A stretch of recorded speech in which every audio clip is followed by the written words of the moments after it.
Perdagangan di Universitas Muslim Indonesia, kemudian dilanjutkan D4 Media Terdidik di Stikes Negara Makassar. Dan terakhir saya mengambil jurusan Magister Kebidanan di Pasca Sarjana Universitas Hasanuddin. Nah, pada kesempatan ini saya akan menjelaskan mata kuliah yang saya ampu, yaitu mata kuliah Gizi dalam Kesehatan Reproduksi, di mana mata kuliah ini diadakan pada semester 6 atau semester 2, terdiri dari 2 SKS, 1 teori dan 1 praktek.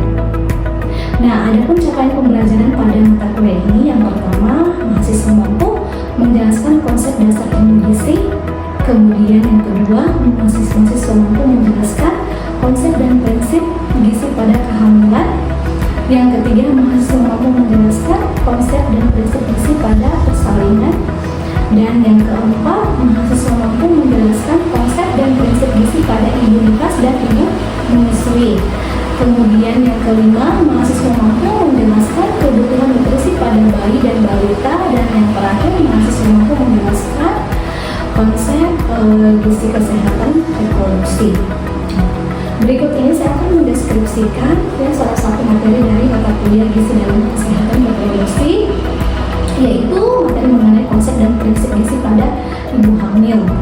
Nah, di mana materi ini membahas tentang kebutuhan zat gizi saat hamil, kemudian prinsip gizi ibu hamil dan janin, serta faktor-faktor yang mempengaruhi gizi pada kehamilan, dan terakhir masalah gizi yang terjadi pada kehamilan. Untuk saat ini, metode pembelajaran yang dilaksanakan di Institut Ilmu Kesehatan Pneumonia sudah dilaksanakan secara langsung atau offline, sehingga diharapkan hasilnya nanti lebih maksimal. Nah, adapun metode pembelajaran yang saya terapkan yaitu metode DIA, yaitu Delivery, Interaction, dan Assessment, yang terbagi 3, di mana yang pertama itu metode ceramah, penyampaian materi secara luas sehingga mahasiswa nanti dapat mengaplikasikan antara teori dan praktikum. Nah, setelah penyampaian materi, dibukalah sesi tanya jawab, di mana agar mahasiswa di sini lebih menguasai dan memahami materi yang mungkin belum dimengerti. Kemudian metode kedua itu diskusi berupa pemberian tugas kelompok kepada mahasiswa seperti studi kasus, sehingga mahasiswa mampu memiliki pola pikir yang kritis, aktif, dan kreatif. Nah, dalam mempresentasikan materinya, mahasiswa juga diajarkan untuk dapat tampil di depan umum, sehingga nanti mahasiswa lebih terbiasa untuk berhadapan di masyarakat. Nah, untuk sistem penilaian yang saya berikan di mata kuliah ini yaitu 35% dari total tugas, diskusi, dan nilai praktikum baik mandiri maupun kelompok, dan 10% dari total kehadiran, dan 25% dari UTS, dan 30% dari UAS.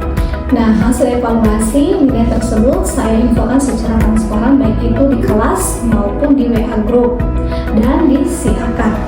Nah, sehingga mahasiswa nanti akan segera tahu bahwa di poin mana kekurangan yang mereka dapatkan, sehingga jika nilainya rendah bisa dilakukan remedial atau perbaikan sesuai dengan kalender akademik. Selain itu, saya juga bisa mendapat masukan ketika saya membuat kesalahan, sehingga bisa melakukan revisi secepatnya sebelum diserahkan ke bagian akademik institusi.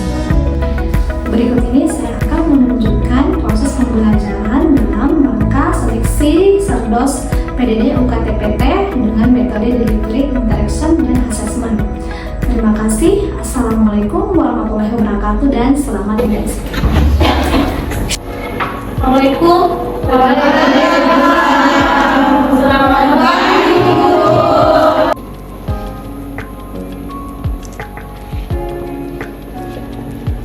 Duduk siap, gerak.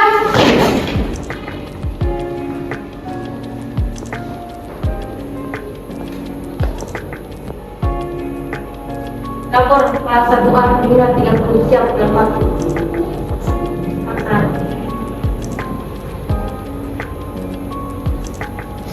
Sebelum memulai pelajaran hari ini, marilah kita berdoa menurut keyakinan masing-masing. Berdoa mulai.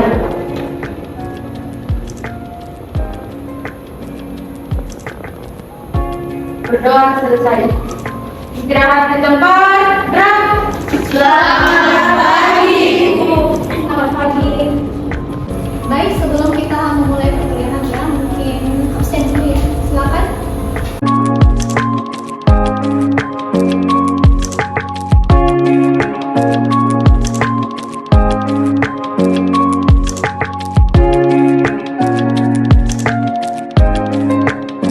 Assalamualaikum warahmatullahi wabarakatuh.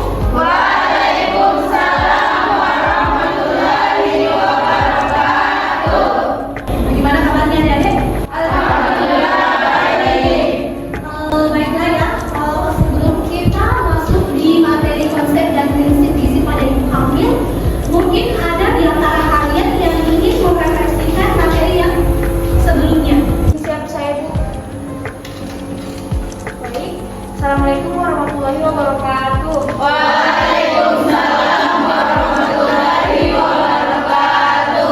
Saya atas nama Nurdeni Hamid akan merefleksi materi pertemuan sebelumnya.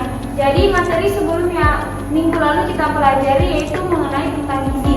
Gizi adalah suatu proses penggunaan makanan yang dikonsumsi secara normal oleh suatu organisme melalui proses digesti, absorpsi, transportasi, penyimpanan, metabolisme, dan pengeluaran zat-zat yang tidak digunakan untuk mempertahankan kehidupan, pertumbuhan, dan fungsi normal dari organ-organ. Yang terakhir yaitu serta menghasilkan energi. Kita juga belajar mengenai makanan sehari-hari yang dipilih dengan baik untuk kebutuhan gizi, yang berfungsi pada tubuh. Nah, sebaliknya bila makanan tidak dipilih dengan baik oleh tubuh akan mengalami kekurangan zat-zat gizi tertentu. Nah, pengelompokan fungsi zat tubuh di dalam tubuh kita yaitu ada 3. Yang pertama, memberi energi zat-zat gizi yang dapat memberikan energi. Yang kedua, pertumbuhan dan pemeliharaan jaringan tubuh, protein, mineral, dan air. Dan yang ketiga, mengatur proses tubuh, protein, mineral, air, dan vitamin untuk mengatur suhu tubuh. Baik, terima kasih. Oke, baik ya. Setelah tadi refleksi, kita masuk di pembahasan ya materi pada hari ini yaitu konsep dan prinsip gizi pada ibu hamil. Ya, penting tidak? Penting. Oke, baik ya. Nah, di sini ada capaian pembelajarannya sebelum kita masuk, yaitu setelah mengikuti mata kuliah ini diharapkan mahasiswa mampu menjelaskan konsep dan prinsip gizi pada ibu hamil.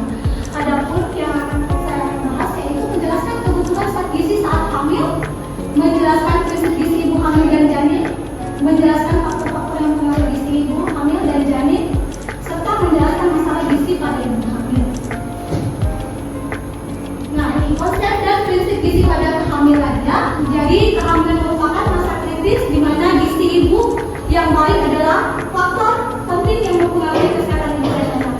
Ibu hamil bukan hanya harus dapat memenuhi kebutuhan zat gizi untuk diri sendiri, melainkan juga untuk janin yang dikandung. Jadi bayangkan kalau misalkan ibunya mengalami kekurangan gizi, dan itu juga berdampak pada janinnya, ya, karena suplai oksigen itu, ya, ke plasenta, ya.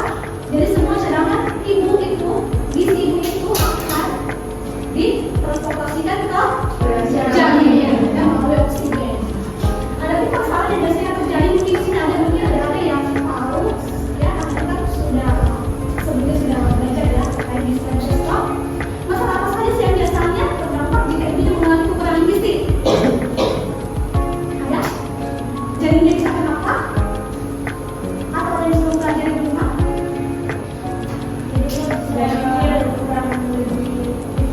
Kecil ya. Jadi kecil itu seperti apa dulu ya? Jadi bisa terjadi BBR. Apa itu BBR? Berat badan lahir rendah, di mana bayi lahir beratnya kurang dari 2.500 ya sampai 4.000 gram. Jadi normalnya kan 2.500 sampai 4.000 gram ya. Tapi kalau misalkan dia 2.500 gram, kita harus kaji baik-baik ibunya. Kenapa? Apakah ibunya mengalami kekurangan gizi?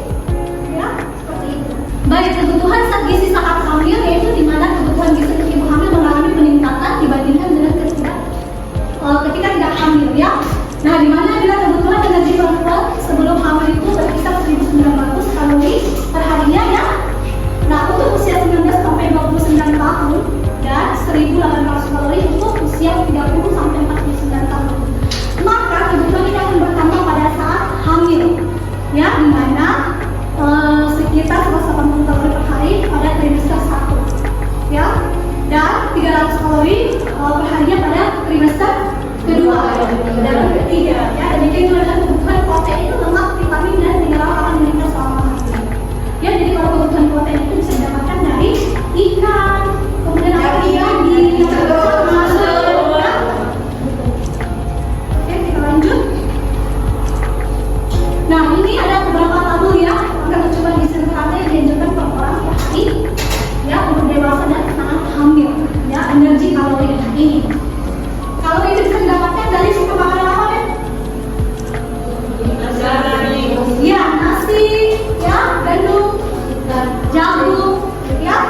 Nah, ini kalau misalkan ibunya mengalami kekurangan energi, itu bisa berdampak pada janinnya juga. Bagaimana kalau kita lihat ibunya bahwa ibunya mengalami kekurangan energi kronis?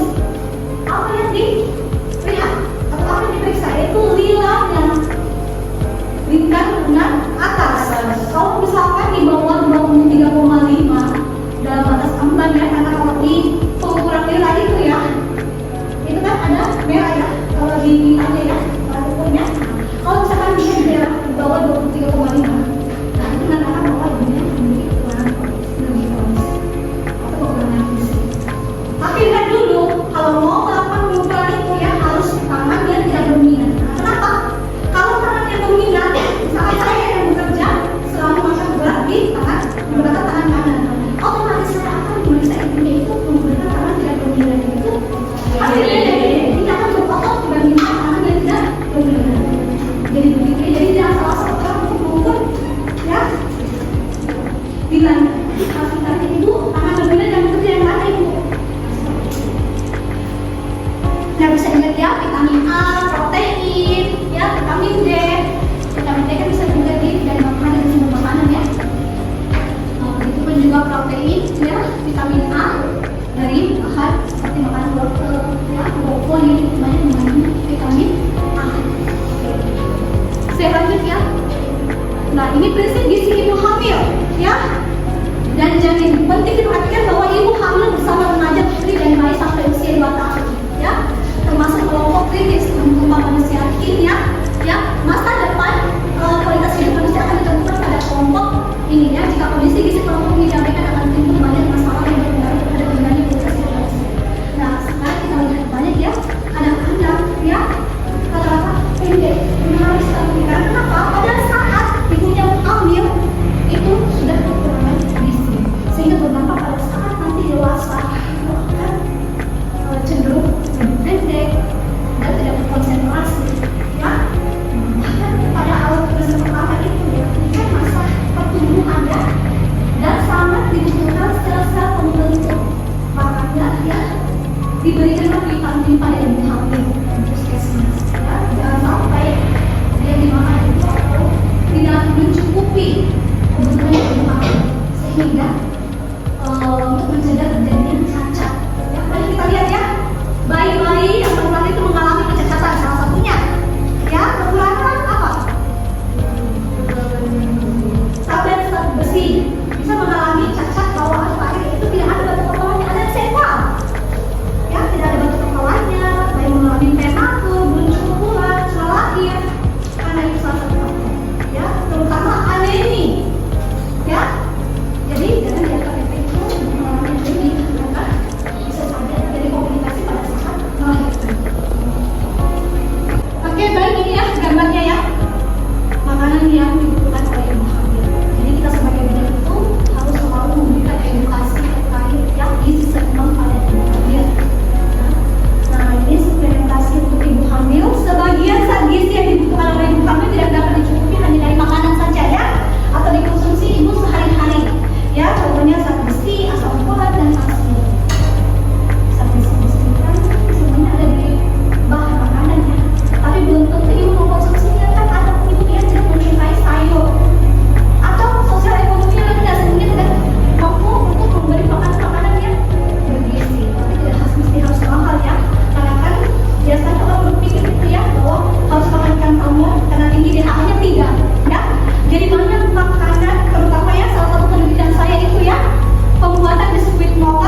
pada mata kuliah nanti ya pada saat tingkat 2 ya. Kemudian aktivitas fisik, ibu hamil tetap harus beraktivitas fisik ya, tetapi perlu juga memperhatikan jenis aktivitasnya, aktivitas apa dulu ya. Kalau misalkan dia terlalu melakukan gerak apa kan belum bisa pada. Kemudian dalam melakukan aktivitas fisik maka peredaran darah akan lebih lancar dan pengiriman oksigen ke seluruh tubuh itu akan lebih baik. Nah, seperti apa? Mungkin di sini ada tuh yang bisa memberikan contoh agar ibunya relax, peredaran darahnya lancar dengan cara berjalan-jalan di pagi hari ya, tapi jauh dari polusi ya, supaya juga ibunya tidak apa ya stres ya, bukan cuma hanya dari gizi saja tapi juga psikologisnya ibu yang harus diperhatikan ya. Nah ini ada beberapa ya. Nah yang pertama ya, jalan santai ya. Jalan santai itu bisa mungkin ibunya pagi hari itu ya berjalan-jalan ya selama 30 menit. Jangan juga terlalu lama, kasihan ibunya ya. Nanti pegang kakinya ya jalan-jalan dan jauh dari polusi. Itu bisa merereskan ibu dan melancarkan peredaran darah. Jadi jangan cuma ibunya selalu tidur di rumah. Itu kan biasa bapak ibu ya, malas bergerak, ya harus aktif ya. Kemudian senam hamil. Nah ini juga senam hamil yang untuk membantu nanti proses persalinan ya, supaya ibunya memiliki energi ya untuk melahirkan.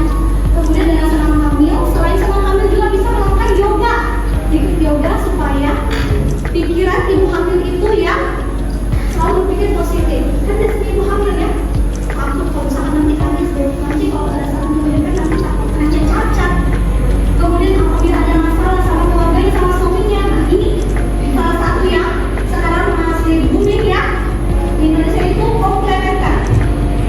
Jadi dia bukan hanya saja melakukan pelayanan di puskesmas dan rumah sakit, tapi juga bisa membuka praktek komplementer seperti senam hamil, yoga, tapi harus punya sertifikat pelatihan. Ada pelatihan hipnobirthing, itu boleh ekstra supaya ibunya nanti bisa dapat saat persalinan bahkan kontraksinya bagus ya, persalinannya lancar ya.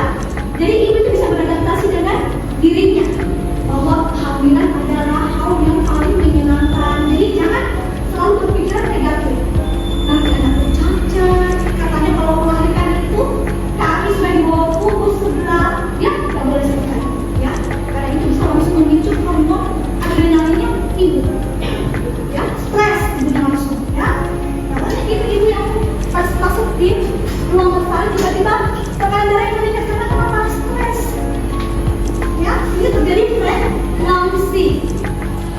Nah mungkin itu nanti akan dijelaskan pada semester depan ya, masalah-masalah kelainan.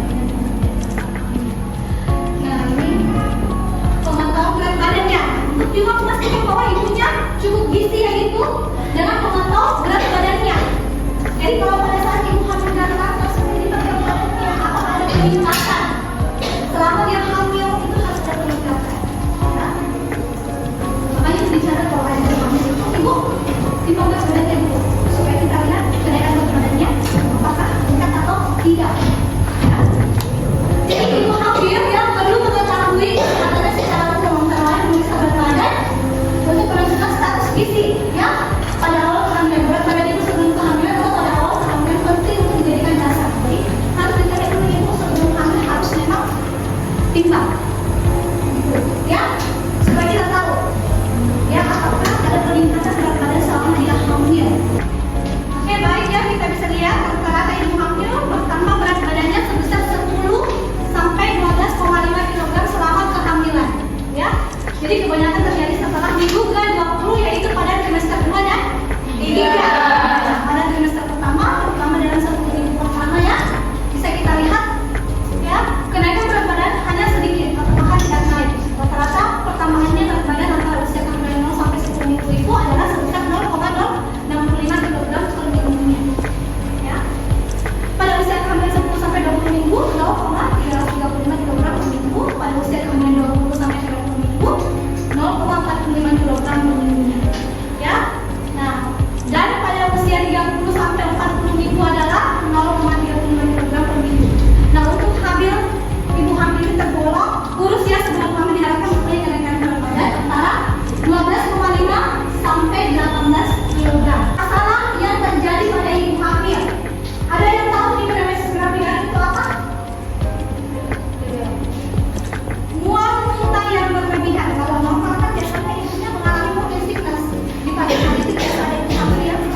sering dan hindari makanan yang mungkin yang terlalu penyedap ya, yang terlalu bau ya, karena sensitif tidak menciumnya ibu hamil pada saat tapi biasanya itu hanya di setelah usia 16 minggu itu biasanya pelan-pelan itu sudah tidak. Kemudian tugas kelompok ya, ada tugas kelompoknya mencari literatur jurnal ya terkait faktor-faktor yang mempengaruhi ibu hamil, gizi pada ibu hamil.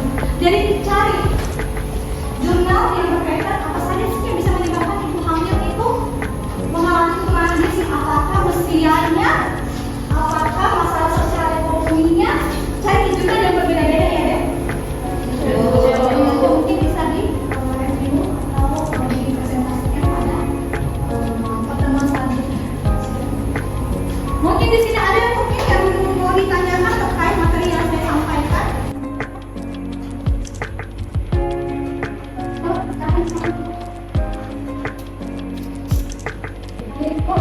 Assalamualaikum warahmatullahi wabarakatuh. Waalaikumsalam warahmatullahi wabarakatuh. Kenapa saya teman-teman bilang izin bertanya apa yang terjadi jika ibu masih mengalami kekurangan gizi dan dampaknya bagi janin? Terima kasih. Ada mungkin yang bisa menjawab untuk saya ya. Apa yang terjadi jika ibu mengalami kekurangan gizi dan dampaknya pada janin? Ini ada beberapa penjelasan ya terkait ibu yang mengalami gizi itu ya.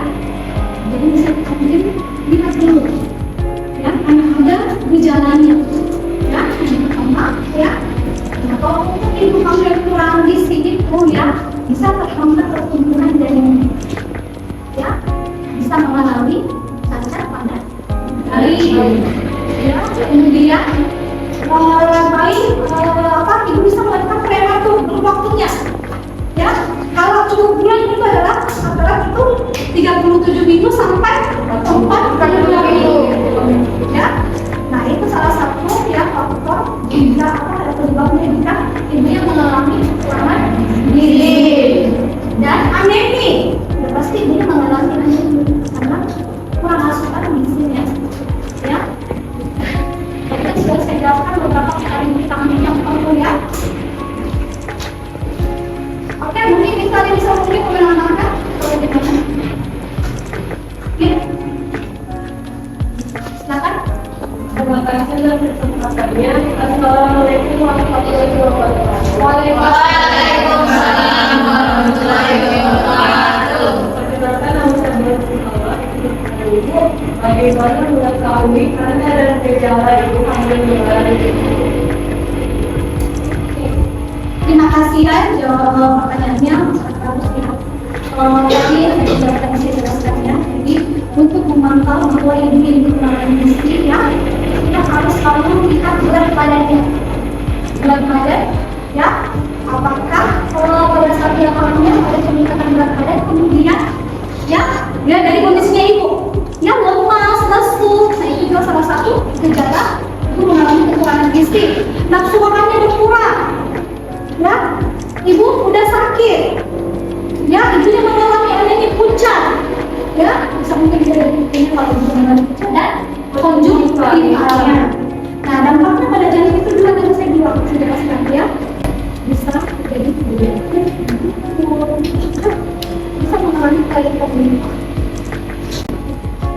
Jadi perlunya edukasi kepada ibu hamil terkait ya gizi ya, agar mencegah terjadi komplikasi yang terjadi pada saat hamil dan itu juga berdampak pada janinnya. Oke, mungkin itu saja ya. Jadi kita tahu tugasnya ya, yaitu mencari literatur jurnal terkait faktor-faktor yang mempengaruhi ya ibu hamil ya terkait gizi ya, apa saja yang mempengaruhi. Dipahami sampai di sini atau masih ada mungkin yang bertanya? Jelas? Jelas. Terima kasih ya. Kurang lebih saya ucapkan wabillahi taufiq. Assalamualaikum warahmatullahi wabarakatuh. Waalaikumsalam warahmatullahi wabarakatuh.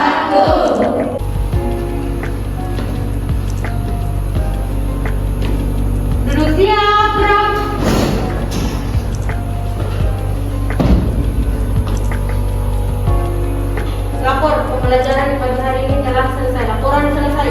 Lanjutkan.